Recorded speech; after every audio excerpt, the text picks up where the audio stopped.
Smooth 98.1 Lagos. Here we are. It is gone past 6:30 for a holiday Monday. Another one, Rotus. It's Business Express. Of course, Rotus joins me for the next 15 or so minutes. Good morning, Rotus. How are you? I'm fine, thank you. Good morning, Shopper. Good morning to all our listeners. Hope everybody's having a relaxing holiday. No, I'm not on holiday, but it's all good. Some of us need essential services for the rest of y'all to get, to enjoy Oh man. yourselves. So enjoy this day. Enjoy this day. I'll make you pay for it tomorrow when you're back at work. All right. So Rotus, coming up, what we're going to be talking about. This is an interesting one, right? So let's talk about the aviation industry and how we have failed to make top 10. So we'll be talking Yes. some of the routes that have been we'll be talking about the top 10 most lucrative African flight routes and how we are not there. What number are we? Did they even think about us? We're not in the top 10. The just concluded Africa, what is it now? I think it's the Airline Economics Conference in Dubai took place. And they were talking about a number of things about the aviation industry. So although this data is from 2019, but they did reveal the most profitable routes to fro and then within Africa. Do you want me to go through it, or you want to go through it?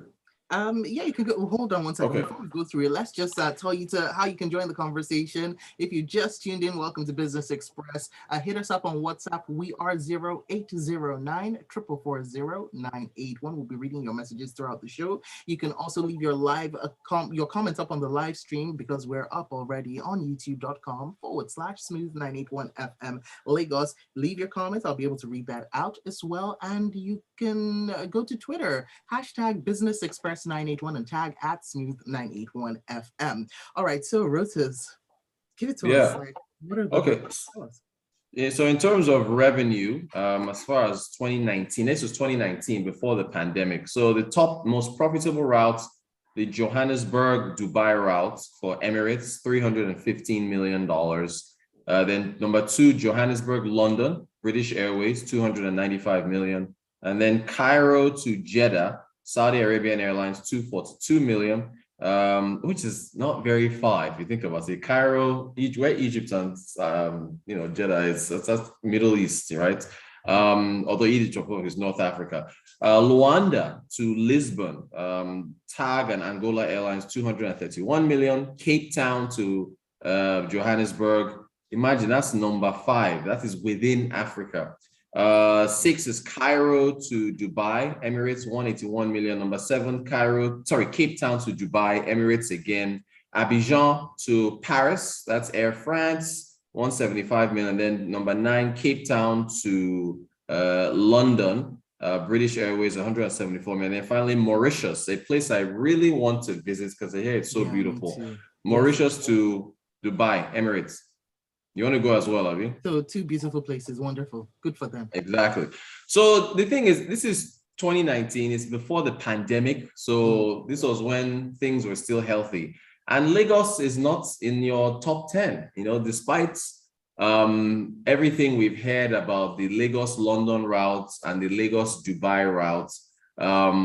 You see, when you need data to support these things, we don't have data, and so we just we're in a post-fact world, and we can measure everything by feelings. Exactly. These are the numbers. I have to say, Cote d'Ivoire and Angola on the list was an interesting one. Like I was like, okay, South Africa is gonna be there, Dubai is gonna be there, and they've dominated, right? Mauritius, It makes sense because great tourist destination. No, the rest of them is interesting.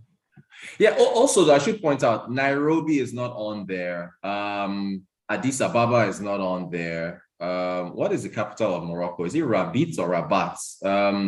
They're not on there as well. And Kenya has its own airline. Ethiopia has its own airline. Morocco has Air Morocco. So Air Morocco. So not to pick on Lagos, but those other nations, those cities are missing. Those big cities, those capital cities are missing as well. But yeah, so for Nigeria Air, if you think about the people who are, who are behind Nigeria Air, like Senator Hadi Sorika, who feel that we need a national airline and we could be a hub. I don't know, the data doesn't, at least going by this 2019 data, doesn't really support that. So, you've got challenges with traveling within Africa. Yeah, so the data doesn't support it. So I don't know if that is, these are the kind of things they looked at before they decided on whether or not they want a national carrier. So we had a national flag carrier before. So I'm just wondering, do we have data from that time that will support this idea or this belief that having a national carrier is going to make us a regional hub for anything? Because I see what Turkey has done with their airline and building airports left, right, and center. Fantastic stuff. But how does that work for us? So I guess who knows, maybe Lagos would fall at number 11 or would fall at number 15 or number 20. So just because you're not in the top 10, maybe that, and again, I'm trying to speak on the other side of the coin, maybe that doesn't suggest that you should abandon the need for a national air carrier, because there are a lot of people here, a lot of wealthy people here, they travel, but it's just as far as, look, remember when Emirates said they will stop flying here? And people were like, how dare you? You know how many Nigerians fly to Dubai? What are you talking about?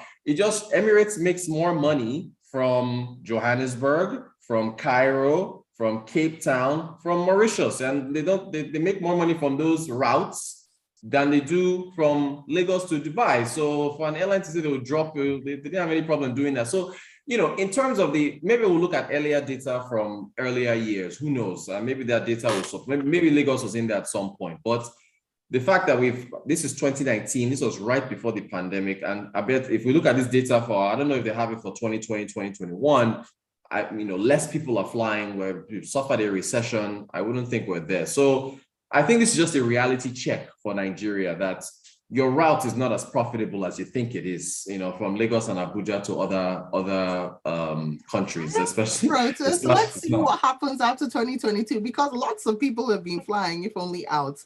That Lagos to London route might just be beefed up now.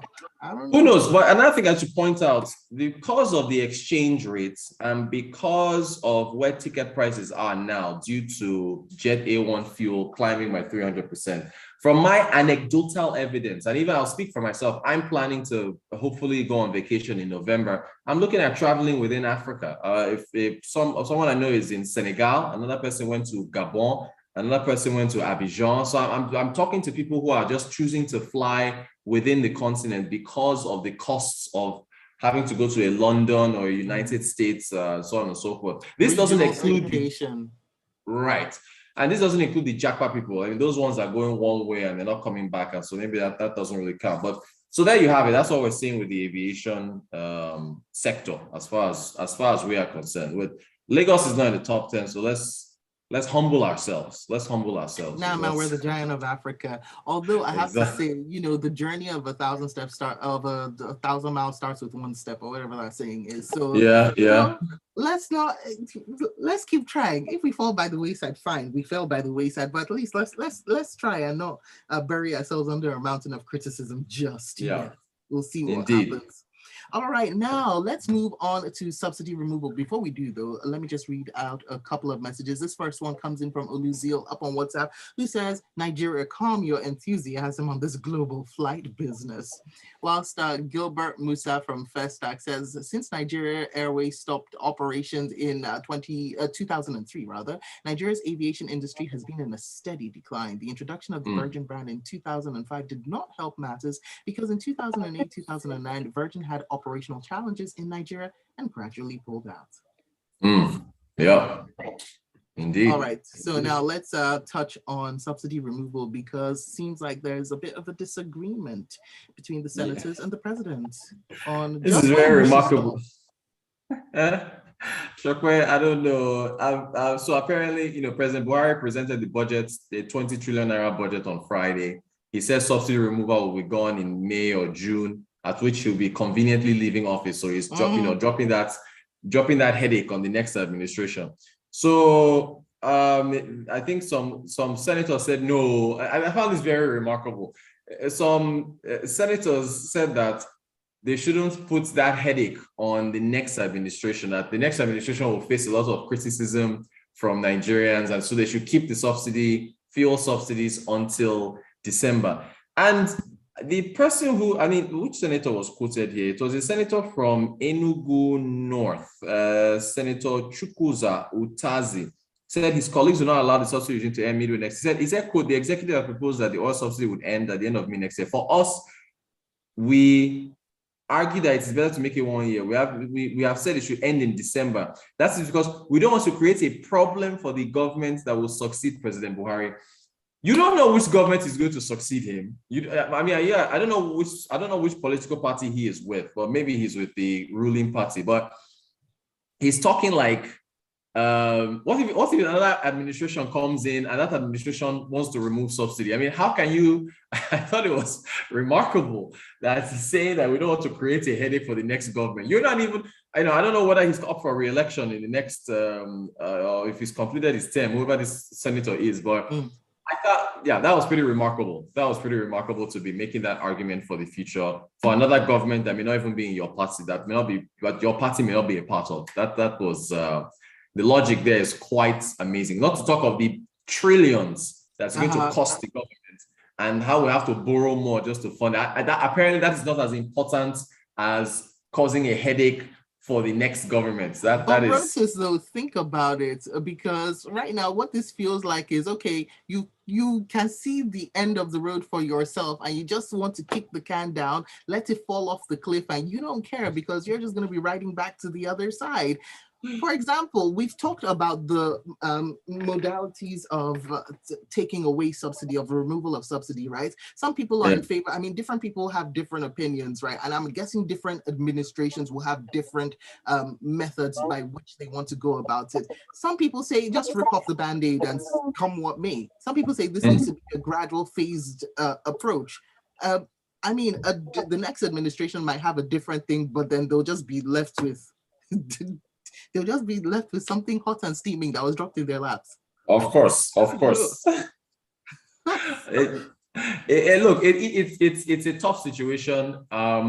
Whether you phase it out or rip off the Band-Aid, prices will still go up. If you don't remove it, you're going to be facing higher costs. So, this subsidy thing, I've already let my feelings be known. I think it should be removed, probably removed in phases, try and find a way to cushion the blow. But this was I found this very interesting, to say or maybe least. This way lies success, because so many, well, okay, not so many, but different administrations have tried to remove subsidy, and somehow or the other, they've always fallen at the pip. So maybe this is like from the present administration to the future one. We have gotten rid of it for you. There's no going back. Move along with your lives. Real quick, let me read out this message. Benga Akamu, who says subsidy removal is out of the hands of Buhari as it is. He has done his best. Let's look to the new administration. We hope they have the guts to take the hard decisions. I don't envy the incoming administration, whether APC, PDP, or Labour, says Benga. Same here. Agreed. Yeah, I don't envy anyone who's coming to take the reins, but hopefully it'll be somebody that can make a molehill out of a mountain. Rotus, thank you very much. It's been an interesting Business Express. Make sure you find him. He is up on Twitter at Rotanquote. And Rotus, I'll see you tomorrow when everybody else comes back to work and joins us. Indeed.